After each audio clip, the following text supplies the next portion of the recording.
Ibig ko po magpakilala, ako po si Herbert.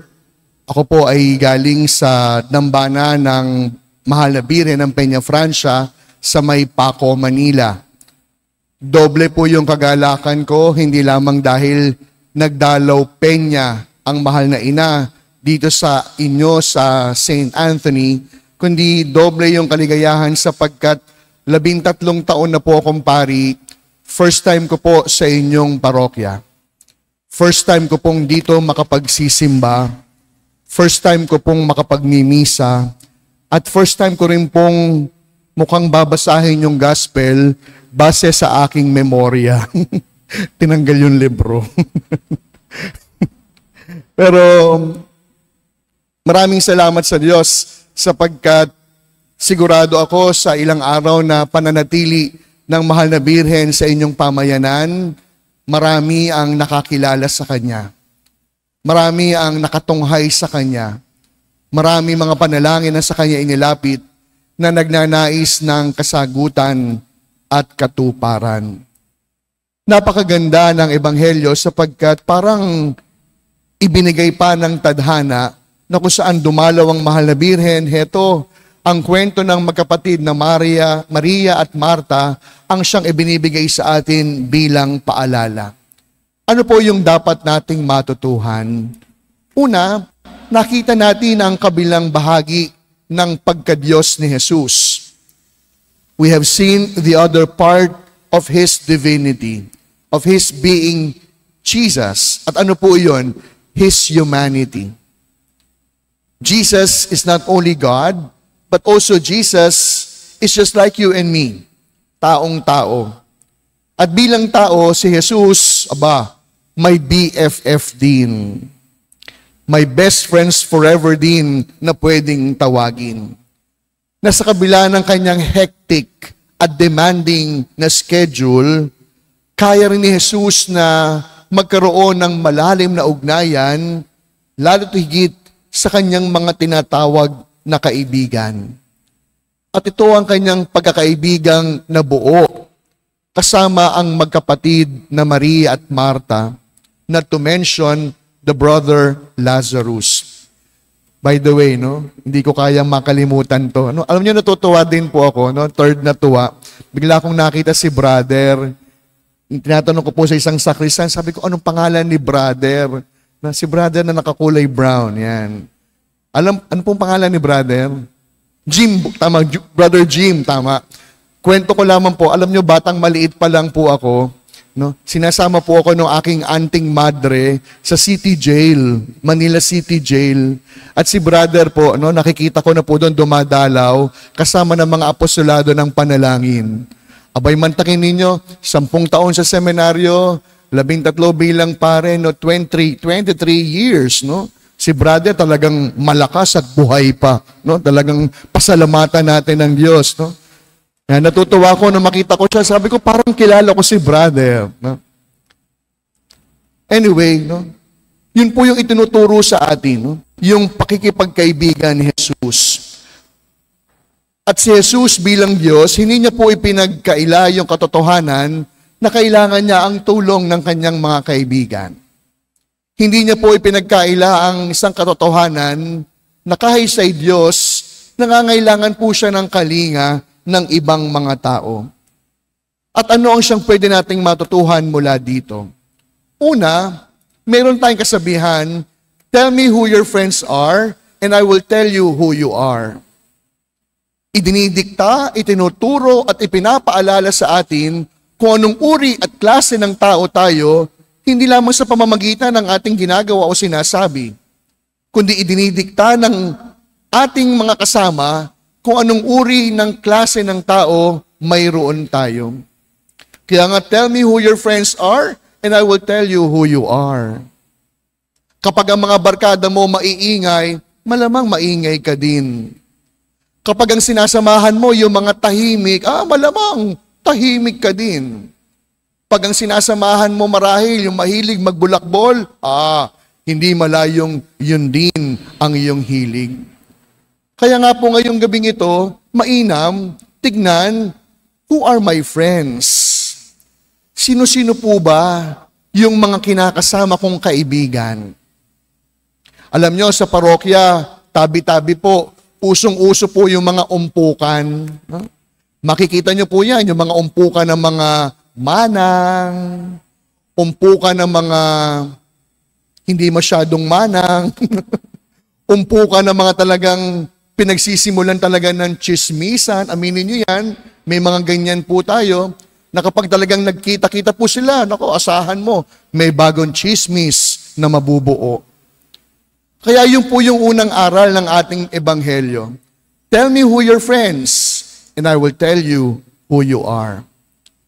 Pangalawa, alam niyo, isa po sa mga ipinangako ko sa aking sarili nung ako'y ma-ordain bilang pari 13 years ago, ang sabi ko, I promise my priesthood, I would surround myself not only with brilliant ones, but I promise myself to surround with holy people, with holy individuals.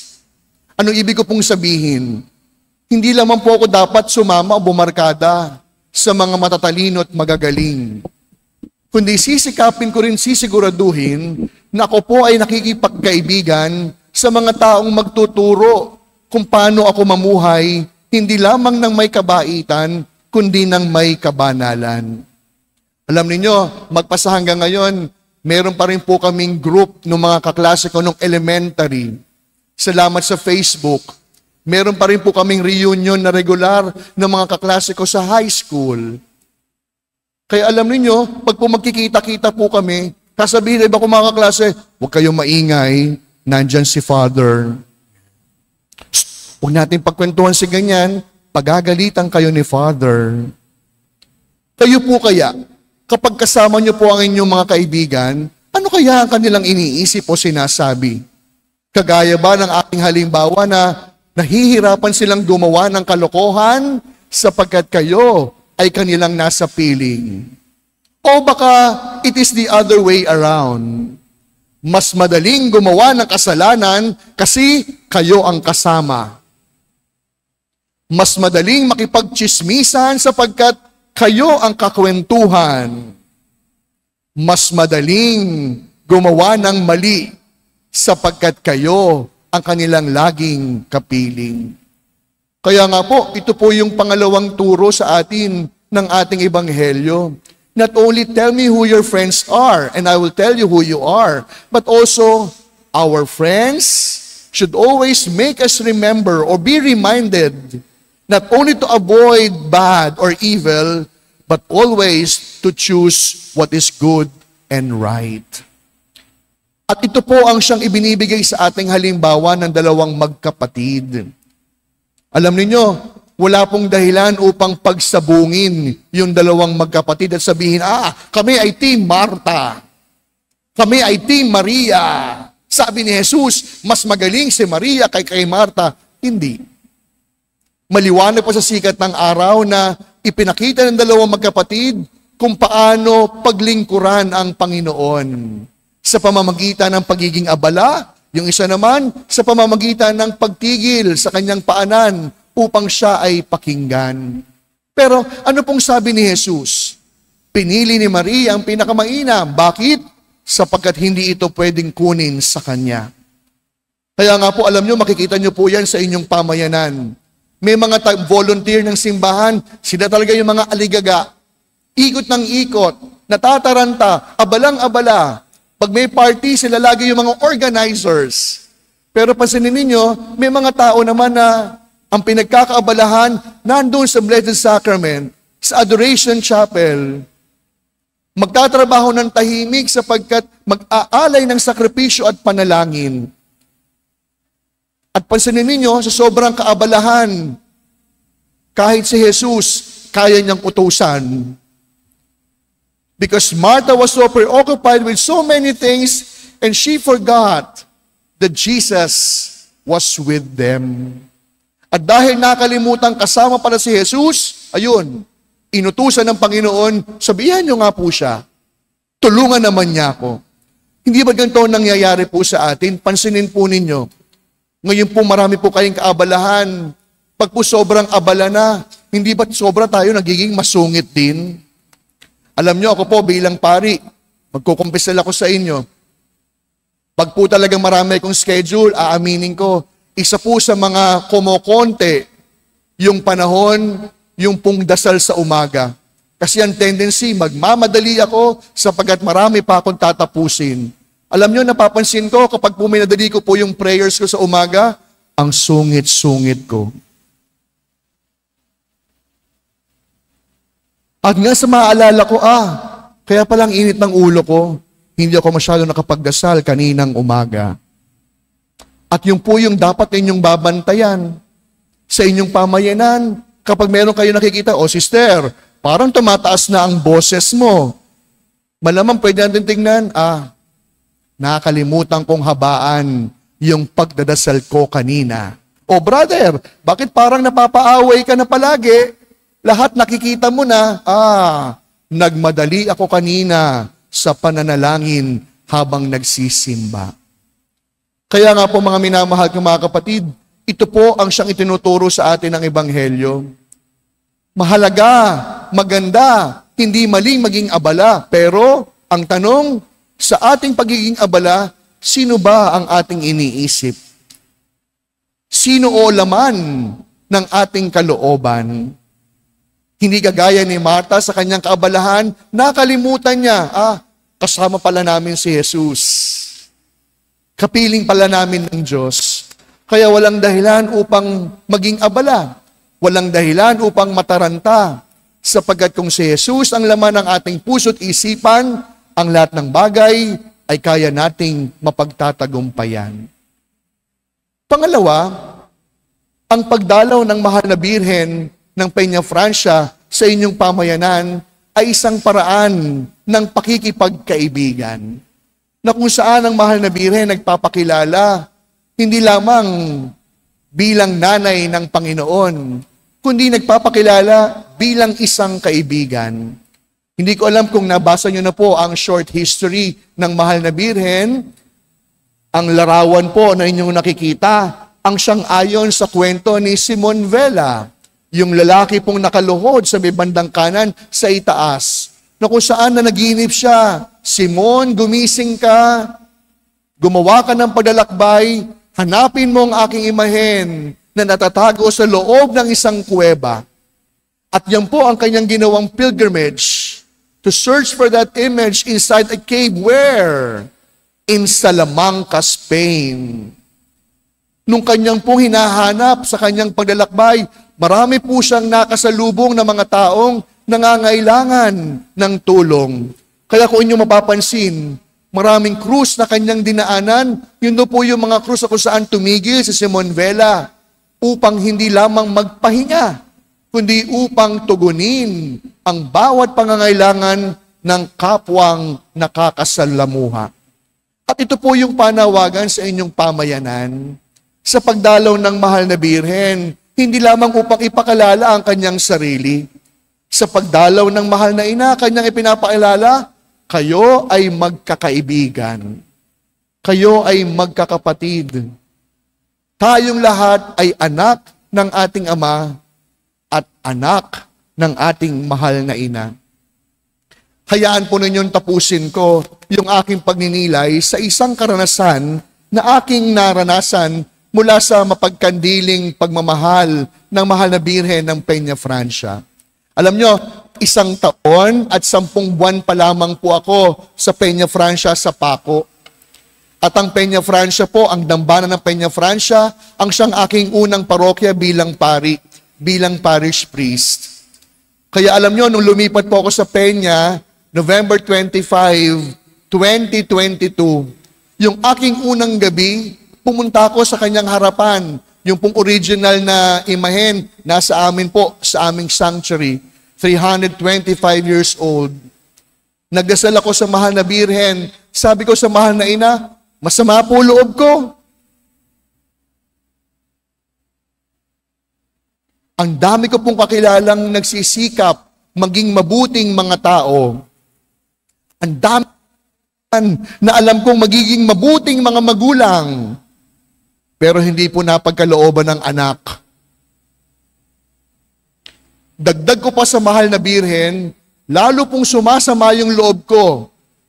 Dahil ang dami ko rin pong kakilala na kahit ako, masasabi ko sa aking sarili, sana hindi na lang naging magulang to. Sana hindi na naging nanay. Sabi ko sa mahal na Birhen, mahal na ina, bilang unang parokya po na aking pangangalagaan bilang rektor at kura paroko, 3 po yung ipinangako ko. Sabi ko sa mahal na ina, una ko pong pangako, magpapakabait po ako. Yun po yung pangako ko. Magpapakabait po ako. Pangalawa kong pangako, magsisipag po ako bilang kura paroko. Pangatlo kong pangako, ipapakilala ko po kayo. Pero sabi ko, mahal na ina, isang pamangkin lang para sa kapatid ko. They have been married for 10 years. Wala namang problema, hindi ho talaga sadyang makabuo. Sabi ko, sigurado naman ako, mahal na ina, magiging mabuting magulang yung kapatid ko at ang kanyang mister. Hindi lamang dahil kapatid ko siya, kundi dahil isang magulang yung nagpalaki sa amin. Kaya sabi ko, inihingi ko po ng awa at panalangin. Sana maging tito father din ako pagdating ng panahon. Fast forward po tayo, that was November 25. I was installed as rector of Peña Francia, February 15, 2023. And on the evening of my installation, my sister from Dubai, they were based in Dubai, sent me a message in Messenger. Nakita ko kagad picture, 2 linya. Sabi ko, hala, may COVID ka. Sabi niya sa akin, engot. Huwag ka munang maingay. We are 2 months pregnant. Alam nyo, ano po yung milagro po doon? Sabi ng kapatid ko, nagpa-check ako sa OB-GYN ko at napag-alaman namin na buo yung zygote. Yung zygote po, no, the union of the sperm and the egg cell. Alam niyo kung kailan? During the last quarter of November. Yung po yung panahon na nagdasal ako sa mahal na Birhen. Pangalawang milagro po, alam niyo kung ano? Sabi ng kapatid ko, uy, dasal ka uli kay Inang Peña. Baka akala niya 20 lang ako. 40 years old na po yung kapatid ko at that time. That's why during her pregnancy, she developed hypertension. She even developed diabetes because of the complications of her pregnancy. Kaya sabi niya, tulungan mo akong magdasal. Baka ano mangyari dun sa baby. Alam niyo po ano po yung pangalawang milagro? She gave birth to a bouncing baby girl. You know when? September 8. Huwag muna kayo mag-wow. Yung September 8, hindi lamang po siya birthday ng mahal na Birhen. Yung September 8, kapistahan ng Peña Francia sa Salamanca, Spain. Pangatlong milagro, kinakailangan na pong bumalik ng trabaho ng kapatid ko. Banker po silang pareho ng aking brother-in-law. Nag-post po siya sa Facebook, looking for a Filipina nanny. Alam nyo, wala pang 1 oras, tinanggal na po yung post niya. Sabi ko, bakit mo tinanggal? Nakakita na ba kayo? Sabi niya, oo, kabayan. From the same building sa condo. 53-year-old na nanay from Ilocos. At alam nyo anong pangalan ng nani? Peña Francia. Alam nyo, naka-1 taon na po si Amara. Amara po yung pangalan last September 8. Pag kinukwento ko, naiiyak pa rin ako. Bakit? Naiiyak ako sapagkat tito father na ako. Naiiyak ako sapagkat, alam nyo, nakita ko po yung tuwa sa mukha ng nanay at tatay ko nung malaman nilang magiging lolo at lola na sila. Yung tuwang yon, una kong nakita yon nung inordinahan ako bilang pari. Yung tatay ko po, kung gaano po edad ko bilang pari, yun din po yung edad niya na siya po ay bedridden na-stroke po kasi yung tatay ko. At ngayon po, sabi po nung aming caregiver, Father, si Sir po, parang lagi niyang gustong mabuhay araw-araw. Kapag kausap niya sa FaceTime yung kanyang apo. Kaya alam niyo ngayon, bilang pari sa Peñafrancia, pag may dumadaan po pagsubok sa akin, sasabihin ko lang, titignan ko lang yung picture ng pamangkin ko at muli ako mapapaalalahanan, tapat ang Diyos sa kanyang pangako. Pag meron po ako mabigat na pinagdaraanan, titignan ko lang yung picture ng pamangkin ko at maalala ko, ang mahal na Birhen, hindi nagpapabaya. Kaya sa pagpapatuloy po ng ating pagdiriwang, anumang ating panalangin, anumang ating kahilingan, huwag tayo mag-atubiling ilapit sa ating ina. Si Maria, bilang reyna at ina ng ating pamilya, ay kaya niyang gawin, tayo ipanalangin sa paanan ng kanyang anak upang ating mapaghandaan at mapaghandaan ang bawat kahilingan na ating inilalapit. Mamaya po, pagkatapos ng misa, meron po tayong pagmamanto. Ano po ba yung manto? Alam niyo, kung meron po kaming tagumpay sa Peñafrancia Paco, yung maging magkaibigan po kami ng Peñafrancia Naga. Simula po nung dumating po ako sa Peñafrancia Paco, 3 beses na po kaming dumadalaw sa Naga. At ang sabi po ng obispo sa Naga, si Bishop Teron at ngayon si Bishop Rex, sabi niya, alam mo Father, walang dahilan para pag-awayin ng mga deboto yung 2 birhen.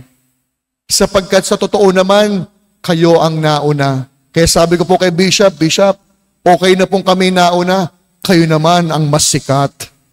Kayo naman ang mas kilala. Kaya ngayon po, ang mission ko, ipakilala ang mahal na Birhen.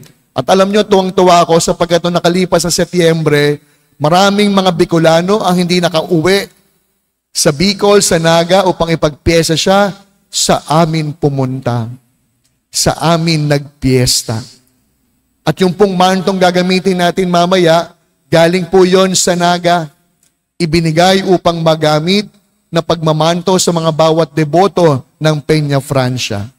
Kaya mamaya po, pag magmamanto po tayo, huwag lamang nating ilapit sa mahal na Birhen yung magkaanak, magkatrabaho, makapag-abroad, gumaling, yumaman.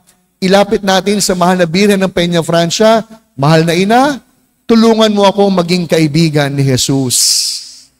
Tulungan mo ako maging kaibigan ng Panginoon nang sa gayon, walang anumang kaabalahan ang pipigil sa akin upang ang iyong anak ay aking mapakinggan.